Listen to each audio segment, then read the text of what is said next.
تیرے دامن کرم میں جس نیند آ گئی ہے جو فنا نہ ہوگی ایسی اس زندگی ملی ہے۔ دامن کرم میں جس نیند آ گئی ہے جو فنا نہ ہوگی ایسی اسے زندگی ملی ہے تیرے دامن کرم میں جس نیند آ گئی ہے جو فنا نہ ہوگی ایسی اسے زندگی ملی ہے۔ مجھے کیا غرض کسی سے کروں عرض مدعا میں، مجھے کیا پڑی کسی سے کروں عرض مدعا میں، مجھے کیا پڑی کسی سے کروں عرض مدعا میں، مجھے کیا پڑی کسی سے کروں عرض مدعا میں۔ میری لو تو بس انہی کے در جود سے لگی ہے، بس انہی کے در جود سے لگی ہے۔ تیرے دامن کرم سے نیند آ رہی ہے جو فنا نہ ہوگی ایسی اسے زندگی ملی ہے۔ وہ جہان بھر کے داتا مجھے پھیر دیں گے خالی، وہ جہان بھر کے داتا مجھے پھیر دیں گے خالی، وہ جہان بھر کے داتا مجھے پھیر دیں گے خالی، وہ جہان بھر کے داتا مجھے پھیر دیں گے خالی۔ میری توبہ ہے خدا یہ میرے نفس کی بدی ہے، میری توبہ ہے خدا یہ میرے نفس کی بدی ہے۔ تیرے دامن کرم سے اسے نیند آ گئی ہے جو فنا نہ ہوگی ایسی اسے زندگی ملی ہے۔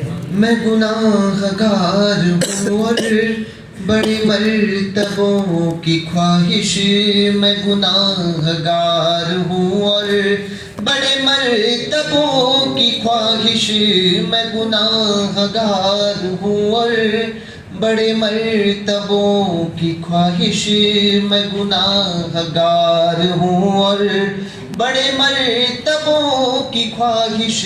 تو مگر کریم ہے یہ جو تیری بندہ پروری ہے، مگر کریم ہے جو تیری بندہ پروری ہے۔ تیرے دامن کرم سے اسے نیند آ رہی ہے جو فنا نہ ہوگی ایسی اسے زندگی ملی ہے۔ تیری یاد تھپکی دے کر مجھے اب شہاں سلا دے، تیری یاد تھپکی دے کر مجھے اب شہاں سلا دے، تیری یاد تھپکی دے کر مجھے اب شہاں سلا دے، تیری یاد تھپکی دے کر مجھے اب شہاں سلا دے۔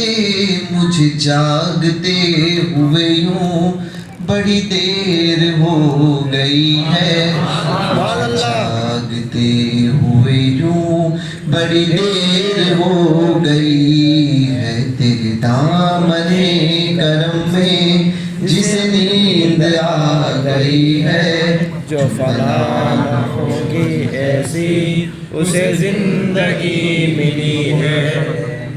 دامن کرم میں جس نیند آ گئی ہے جو فنا نہ ہوگی ایسی اسے زندگی ملی ہے۔ میں مروں تو میرے مولا یہ ملائکہ سے کہہ دے، میں مروں تو میرے مولا یہ ملائکہ سے کہہ دے، میں مروں تو میرے مولا یہ ملائکہ سے کہہ دے میں مروں تو میرے مولا یہ ملائکہ سے کہہ دے کوئی اس کو مت جگانا کہ یہ بندہ نبی ہے اس کو مت جگانا ابھی آنکھ لگ گئی ہے میں مروں تو میرے مولا یہ ملائکہ سے کہہ دے میں مروں تو میرے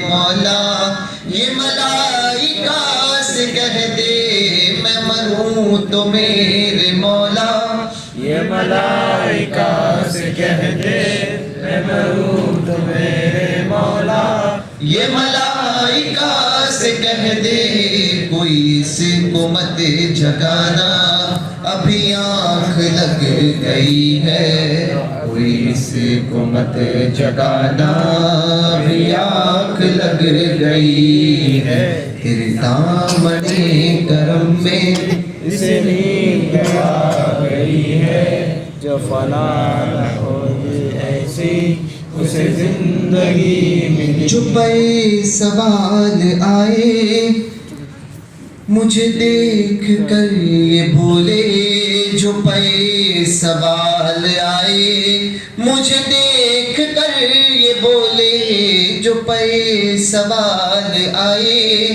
مجھے دیکھ کر یہ بولے جو پے سوال آئے مجھے دیکھ کر یہ بولے اس چین سے سلاؤ کہ یہ بندے نبی ہے اس چین سے سلاؤ کہ یہ بندے نبی ہے تیرے دامن کرم میں اسے نیند آ گئی ہے کوئی نہ ہوگی ایسی اسے زندگی ملی ہے تیرے دامن کرم میں جس نیند آ گئی ہے ایسی اسے زندگی ملی ہے تیرا دل شکستہ اختر اس انتظار میں ہے تیرا دل شکستہ اختر اس انتظار میں ہے تیرا دل شکستہ اختر اس انتظار میں ہے تیرا دل شکستہ اختر اس انتظار میں ہے کہ ابھی نوید وصلت تیرے در سے آ رہی ہے ابھی نوید وصلت تیرے در سے آ رہی ہے تیرے دامن کرم میں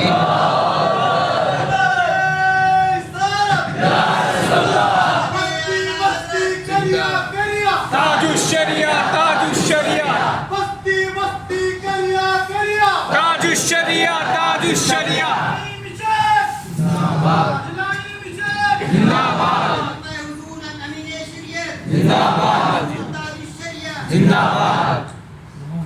تیرا دل شکستہ اختر اس انتظار میں ہے تیرا دل شکستہ اختر اس انتظار میں ہے کہ ابھی نوید وصلت تیرے در سے آ رہی ہے کہ ابھی نوید وصلت تیرے دل سے آ رہی ہے تیرے دامن کرم میں اسے نیند آ گئی ہے ہوگی ایسی اسے زندگی ملی ہے تیرے دامن کرم میں جس نیند آ گئی ہے جو فنا نہ ہوگی ایسی اسے زندگی ملی ہے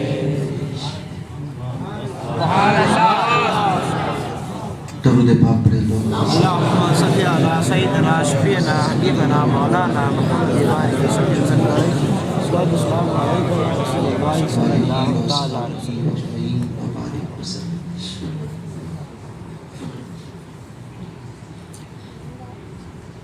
اگلی امتوں میں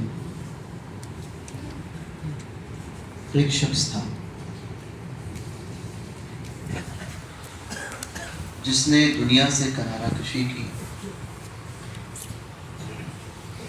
کہ اس دنیا میں سوائے دھوکہ فریب اور سوائے برائی کے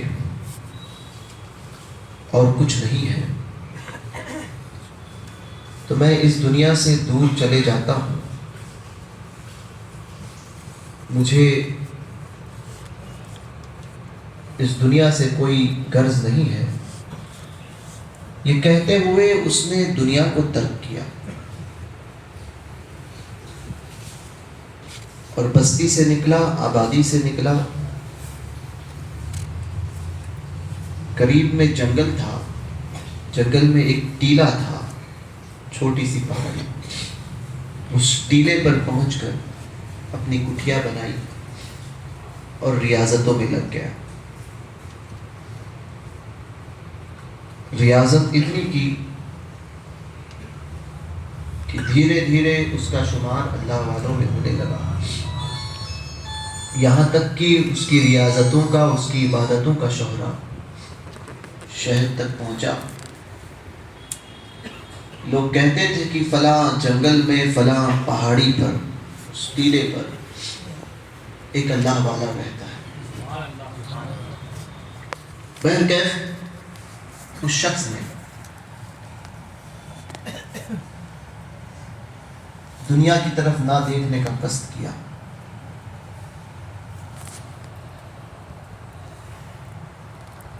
اسی شہر میں، جس شہر کو اس عابد نے چھوڑا تھا، 4 نوجوان تھے جن کے دل میں اللہ کی راہ میں جہاد کرنے کا جذبہ اٹھا کہ ہم خدا کی راہ میں جہاد کریں گے۔ چاروں کی خواہش تھی، چاروں بھائی جوان تھے، اور ان 4 بھائیوں کی ایک بہن تھی، ایک بہن۔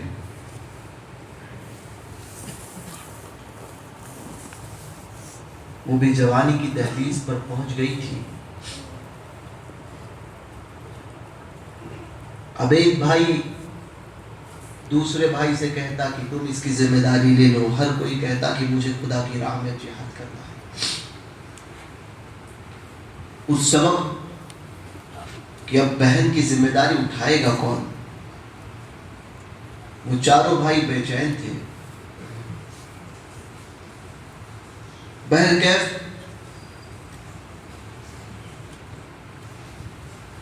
ان کی نگاہ اس عابد پر پڑی کہ جو دور اس جنگل میں عبادت میں مصروف تھا۔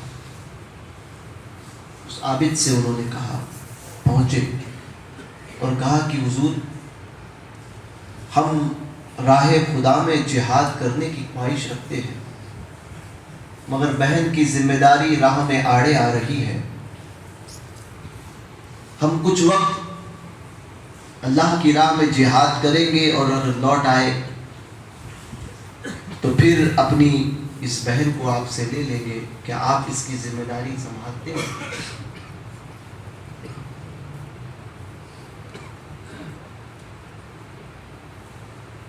وہ زاہد، وہ عابد دنیا ترک کر چکے تھے۔ اس نے کہا کہ میں یہ کام نہیں کر سکتا، کہ میں نے دنیا کو ترک کر دیا ہے، اب اس کی طرف نہیں دیکھوں گا، اور اتنی بڑی ذمہ داری میں نبھاؤں، یہ مجھ سے نہیں ہوگا۔ منع کر دیا۔ چاروں لوگ، چاروں نوجوان اس زاہد کے، اس عابد کے قدموں پہ گر گئے۔ قدموں میں گرے، قدموں میں گرنے کے بعد میں کہا کہ حضور کرم فرمائیے۔ کہا اس جنگل میں بھیانک جانور ہے، اور پھر یہ بچی جوانی کی دہلیز پر پہنچ گئی ہے۔ کہیں اس نے کوئی الٹا سیدھا کام کیا، کہیں کہیں نکل گئی، تو اس کی ذمہ داری کون لے گا؟ میں یہ کام نہیں کر سکتا۔ کہنے لگے کہ حضور کرم فرمائیے۔ بہرکیف ان کا رونا ان کا اصرار دیکھ کر انہیں رحم آیا، کہا کہ ٹھیک ہے، میری کٹھیا کے سامنے دور جو جگہ خالی ہے وہاں پر آپ اس کو کٹھیا باندھ کر دو، یہ وہاں رہے گی، مگر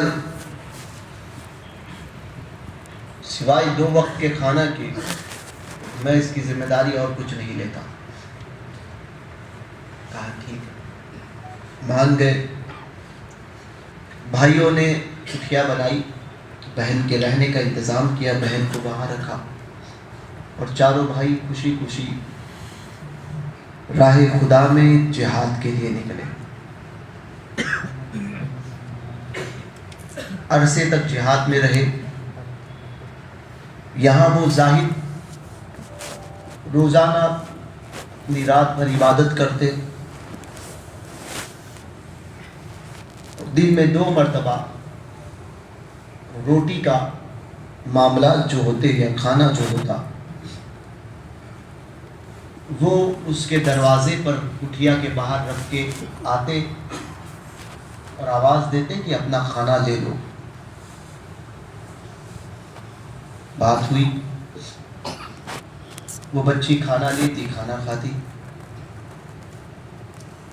کئی دن تک یہ معاملہ چلتا رہا۔ ایک دن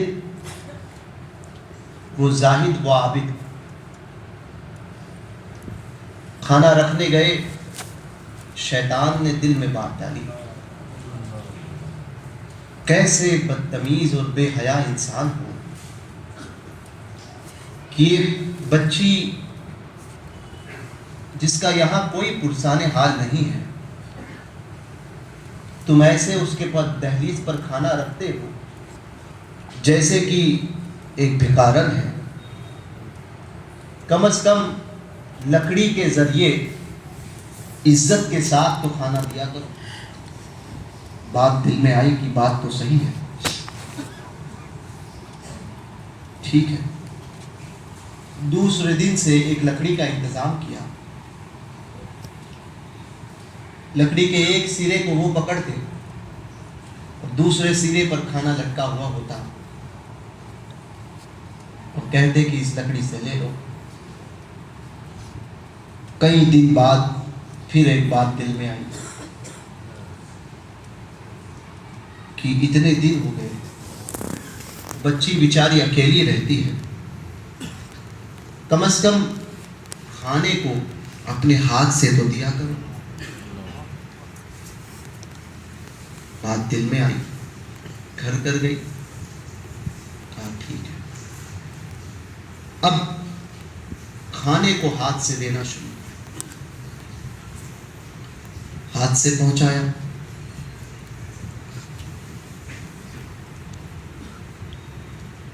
کئی دن تک وہ ہاتھ سے ہاتھ سامنے کھانا پہنچتا تھا۔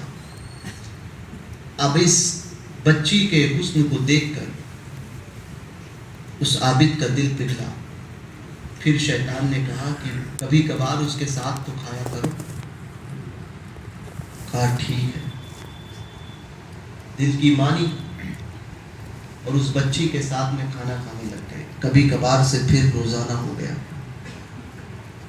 اب اس بچی پر ایسا دل آیا جس نے دنیا ترک کی تھی اور دنیا کے سارے معاملات کو ترک کیا تھا، اب نفسانی خواہشات نے اس کے دل میں گھر کیا، اور پھر اس عابد نے اس بچی کے ساتھ میں بدکاری کی، اللہ برے معاملات کیے، بدکاری کی۔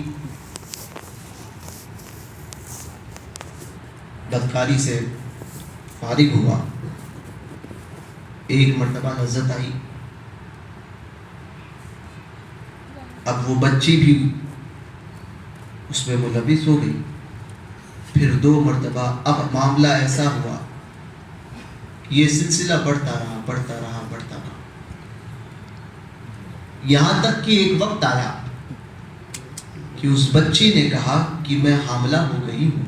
اس لڑکی نے کہا اور میرے پیٹ میں آپ کا بچہ ہے. جیسے ہی اس عابد نے اس بات کو سنا ماتھا ٹھنکا, دل کی ساری باتیں جاتی رہی. دماغ میں آیا کہ مجھ سے یہ کیا ہو گیا, اب میں کیا کروں گا اور اس کے بھائیوں کو کیا جواب دوں گا.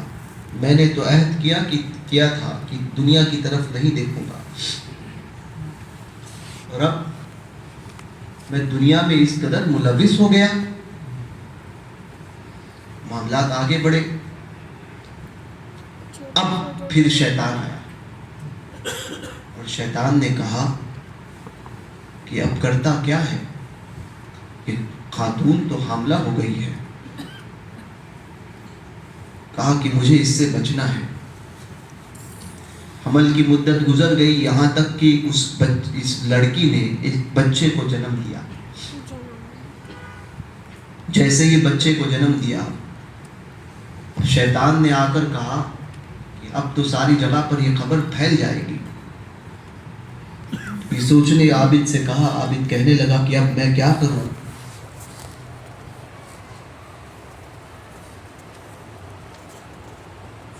شیطان نے ایک ترکیب سجائی کہ اس بچی کو, اس لڑکی کو اور اس بچے کو تیری اس ناجائز اولاد کو مار دے. مار دیا, دونوں کو مار دیا. اور قریب میں ایک جھاڑ تھا, اس جھاڑ کے نیچے لے جا کر شیطان نے جو جگہ بتائی وہاں دفن کر دیا. اب یہ اپنی زندگی میں پھر عبادت اور ریاضت کرنے لگ گیا. عرصہ گزرا, وہ چاروں بھائی راہ خدا سے جہاد کر کے لوٹے شہر میں آنے کے بعد میں سب سے پہلے اپنی اس اکلوتی بہن کو لینے کے لیے پہنچے کہ میں اپنی اس اکلوتی بہن کو لینے کے لیے پہنچوں. چاروں کے چاروں پہنچے, اس عابد کے پاس گئے. کٹیا میں گئے تو بہن کو نہ دیکھا. عابد کے پاس گئے اور عابد سے پوچھا کہ حضور ہماری بہن. عابد نے جیسے ہی چاروں کو دیکھا بہت غصہ ہوا, جلال میں آیا اور کہنے لگا کہ میں تم سے پہلے ہی کہتا تھا کہ میں اس کا بوجھ نہیں اٹھا سکوں گا, مگر اس کے باوجود تم نے میرے سر پر اس کی ذمہ داری رکھ دی. ہوا وہی کہ تمہاری بہن بھاگ گئی, چلی گئی. کہا ٹھیک.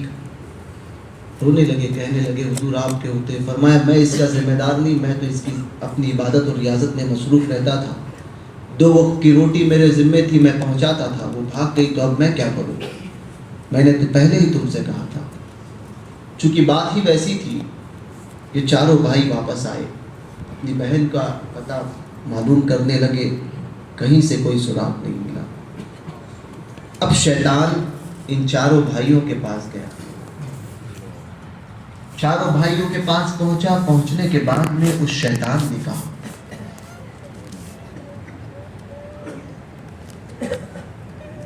کہ میں جانتا ہوں کہ تمہاری بہن کہاں ہے. کہا کیسے پتا چلا. کہنے لگا کہ اس عابد نے, اس زاہد نے تمہاری بہن کے ساتھ میں بدکاری کی, یہاں تک کہ اس کو حاملہ ہو گئی اور اس سے ایک بچہ پیدا ہوا. جب بچہ پیدا ہوا اس عابد نے ان دونوں کو مار ڈالا اور اس جھاڑ کے نیچے دفن کر دیا. اگر یقین نہ آتا ہو تو جاؤ اور اس جھاڑ کے نیچے جا کر دیکھ لو, کھدائی کرو. چاروں بھائی فوراً پہنچے. پہنچنے کے بعد میں اس نشان دہی جہاں پر کی گئی تھی اس جھاڑ کے پاس, وہاں پر کھدائی کی تو دیکھا بہن اور اس کے ساتھ میں ایک مرا ہوا بچہ ہے. ان کی لاش ملی. ان چاروں بھائیوں نے اس زاہد کو پکڑا اور مارتے ہوئے اس عابد کی، اس زاہد کی کو گھسیٹتے ہوئے اس جنگل سے، اس ٹیلے سے شہر میں لے آئے۔ ساری طرف شہرا ہوا، ان لوگوں نے بات بتائی، بادشاہ کے بارگاہ میں معاملہ پیش کیا گیا۔ بادشاہ نے سنوائی کہ معاملات جب بادشاہ کے پاس ہوئے تو بادشاہ نے یہ بات کہی، پوچھی کہ تم نے یہ کام کیا ہے، چونکہ بعد میں کوئی دوسری راہ فرار تھی نہیں، اس عابد کو قبول کرنا پڑا کہ مجھ سے یہ ہوا۔ بادشاہ نے حکم دیا کہ اسے سولی پر لٹکا دیا جائے۔ لوگ جمع، وقت مقرر ہوا، ثبوت سارے پائے گئے، ساری چیز، سزا جو مقرر ہوئی، سولی پر اس پہ لٹکایا جا رہا تھا۔ اب جیسے ہی سولی پر لٹکانے پہنچے، عابد توبہ کر رہا ہے کہ اللہ مجھے معاف کر دے، معاف کر دے، معاف کر دے۔ جیسے ہی سولی پر پہنچے، پھانسی کا پھندا گلے میں ڈال رہا ہے، شیطان پہنچا۔ اتنے خطائیں اور اتنے گناہ کرانے کے بعد میں پھر اس شیطان نے کان میں کہا کہ میں تمہیں بچا سکتا ہوں، میرے پاس ایک ترکیب ہے۔ کہا تیری وجہ سے تو سارا معاملہ ہوا ہے، تو کیا بچائے گا؟ شیطان نے کہا نا، اب میں تجھے بچا سکتا ہوں۔ کہا کیسے؟ کہا یہ اقرار کر لے کہ خدا تو ہے، دو خدا کے ہونے کا دعویٰ کر لے، میں تجھے بچاؤں۔ جیسے ہی اس نے کہا کہ بچا لو گے، کہا اب اس نے وہیں پر کفر بکا اور کہہ دیا معاذ اللہ رب العالمین کی خدا تو ہے۔ یہاں اس کا اقرار کرنا، وہاں پھانسی کا پھندا اس کے گلے سے لے جانا، اور وہ چیز جو ہے وہ داروغہ کی طرف سے کھینچی جانی، وہیں پر اس کی موت۔ ایک چیز اب آپ دیکھیے کہ شیطان نے ایمان کو کیسے سلب کیا۔ ایک شخص کو جو عبادت و ریاضت کرتا ہے، لوگ آج بڑا آسان سمجھتے ہیں کہ شیطان کے شکنجے سے بچنا۔ بعض لوگ یہ کہتے ہیں کہ ہمیں کس بات کا ڈر ہے، ہم تو اطمینان سے نکل جائیں گے۔ سوچئے ذرا کہ شیطان جب کسی کو پکڑنے پر آ جاتا ہے، اور جب کسی کے پیچھے لگ جاتا ہے، تو اس شخص کی حالت کیا ہوتی ہے اور اس کے ساتھ میں کیا معاملہ فرماتا ہے۔ اور آج ہم ہیں کہ موت ہمارے اتنے قریب آ رہی ہے، ہر جانے والی سانس، ہر آنے والی سانس اور ہر جانے والی سانس ہمیں اپنے موت سے قریب کر رہی ہے۔ حدیث پاک میں آیا کہ انسان 40 سال کی عمر تک پہنچ جائے، 40 سال 40 ایئرس، اور اس کا خیر اس کے شر پر غالب نہ آئے، یعنی اس کی اچھائی اس کی برائی پر غالب نہ آ جائے، تو حدیث پاک کا مفہوم ہے فتوحات ربانی یا فتوح ربانی میں حدیث پاک کا مفہوم ہے کہ وہ اپنا ٹھکانہ جہنم میں سمجھ لے۔ اللہ اکبر۔ یعنی اس کی اچھائی اس کی برائی پر غالب نہ آئی تو وہ اپنا ٹھکانہ جہنم سمجھ لے۔ ہماری یہاں زندگی گزر گئی ہے، 40 کے قریب ہونے کو ہے، 40 ہو گئی، اس کے بعد میں بھی ہمارا خیر ہمارے شر پر غالب نہیں آ سکا، اور پھر ہمارا دعویٰ یہ ہوتا ہے کہ ہم شیطان کے شکنجے سے، اس کے پنجے سے بالکل آسانی سے بچ جائیں گے۔ آپ دیکھیے تو صحیح کہ شیطان کا وار کتنا خطرناک ہوتا ہے کہ عبادت اور ریاضت کرنے والے کو وہ نہیں چھوڑتا، اور یہاں ہمارے پاس نہ علم ہے، نہ کوئی ریاضت ہے، نہ کوئی عبادت ہے، اور ہم بڑے آسانی سے کہتے ہیں کہ ہم اپنا ایمان بچا سکتے ہیں۔ یہ فخر الدین رازی ہے جو اتنے بڑے محدث تھے کہ نجم الدین کبریٰ سے مرید ہونے سے پہلے، کون ہے ان کے پیر و مرشد نجم الدین کبریٰ؟ نجم الدین کبریٰ وہ بزرگ ہے کہ حضرت نجم الدین کبریٰ کی نگاہ کا عالم یہ تھا کہ آپ صبح کے وقت جب اپنی خانقاہ سے نکلتے تھے اور پہلی نظر جس پر پڑتی تھی وہ ولی کامل ہو جاتا۔ سبحان اللہ۔ یہ نجم الدین کبریٰ تھے جس پر پہلی نظر پڑتی تھی، یا کبھی کبھی عالم جذب میں کسی کو نگاہ اٹھا کر دیکھتے تھے، اسی وقت اس کو ولایت مل جاتی تھی۔ یہ نجم الدین کبریٰ تھے۔ ایک دن خانقاہ سے نکلے، کوئی شخص نظر نہیں آیا، سامنے ایک کتا نظر تھا، کتا بیٹھا ہوا تھا، کتے پر نگاہ گری، اس کتے کے اندر ایسی صفت پیدا ہو گئی کہ کتے نے بھونکنا چھوڑ دیا اور ٹیلے پر جا کر بیٹھ گیا، صرف آسمان کی طرف دیکھتے۔ آپ بتائیے، یہ نجم الدین کبریٰ ہے۔ نجم الدین کبریٰ کی ولایت کا عالم یہ ہے۔ نجم الدین کبریٰ سے مرید ہونے سے پہلے حضرت علامہ فخر الدین رازی کے علم کا عالم یہ تھا کہ بڑے بڑے محدثین اور بڑے بڑے مناظرین ان سے مناظرہ نہیں کر پاتے تھے۔ فرماتے تھے آپ کہ اے لوگوں، زمین کے متعلق جو کچھ ہے وہ فخر الدین رازی سے پوچھ لو، زمین کے متعلق جتنا علم ہے فخر الدین رازی تمہیں بتا سکتے۔ اور بعد مرید ہونے کے بعد علم کا عالم یہ ہو گیا کہ جب مرید ہوئے ہیں نجم الدین کبریٰ سے، اور مرید ہونے کے بعد خانقاہ سے باہر تشریف لائے ہیں، خانقاہ سے باہر تشریف لائے، خانقاہ سے باہر تشریف لانے کے بعد لوگوں سے کہا کہ اب تک تو فخر الدین یہ کہتا تھا کہ زمین کے متعلق جو کچھ ہے پوچھ لو، اب فخر الدین یہ کہتا ہے کہ آسمانوں کے متعلق جو کچھ ہے وہ بھی پوچھ لو۔ فخر الدین اس کا بھی جواب دے گا۔ اب آپ سوچئے کتنا زبردست علم تھا۔ یہ نزع کے عالم میں ہے، سکرات کی حالت میں ہے۔ سکرات کی حالت میں نجم الدین کبریٰ حضرت فخر الدین رازی یہ فرماتے ہیں، یہ سکرات کی حالت میں ہے، اللہ کے ایک ہونے پر 360 دلیلیں رکھتے تھے، 360 دلیلیں رکھتے تھے۔ شیطان سرہانے آیا اور اس نے پوچھا اللہ ایک ہے، اس کی دلیل کیا ہے؟ آپ نے ایک دلیل دی، شیطان نے اس کو کاٹا، دوسری دلیل دی، شیطان نے کاٹا، تیسری دلیل دی، شیطان نے کاٹا، چوتھی دی، شیطان نے کاٹا، پانچویں دی، شیطان نے کاٹا۔ 360 دلیلیں دے دی، شیطان ہر دلیل کو کاٹتا گیا۔ اب کوئی دلیل نہیں تھی کہ اللہ کے ایک ہونے پر دلیل کیا ہے۔ یہاں فخر الدین رازی، یہاں نجم الدین کبریٰ اپنی خانقاہ میں وضو فرما رہے تھے، وہیں سے اپنی کھڑا اٹھا کر پھینکی اور آواز لگائی، فخر الدین کہتے کیوں نہیں کہ میں اللہ کو بے دلیل ایک مانتا ہوں۔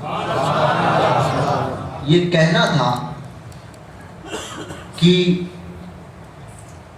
وہ آواز آپ تک پہنچی، یہ کہنا تھا کہ شیطان غائب ہو گئے، اور آپ نے یہ کہنے کے بعد میں اس دنیا سے وصال فرمایا۔ آپ بتائیے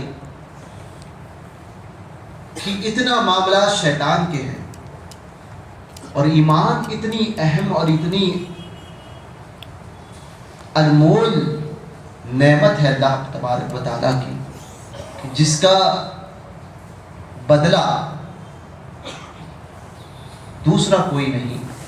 آپ بتائیے کہ ہم اس ایمان کو کیسے بچا سکتے ہیں؟ کتنا مشکل ہے۔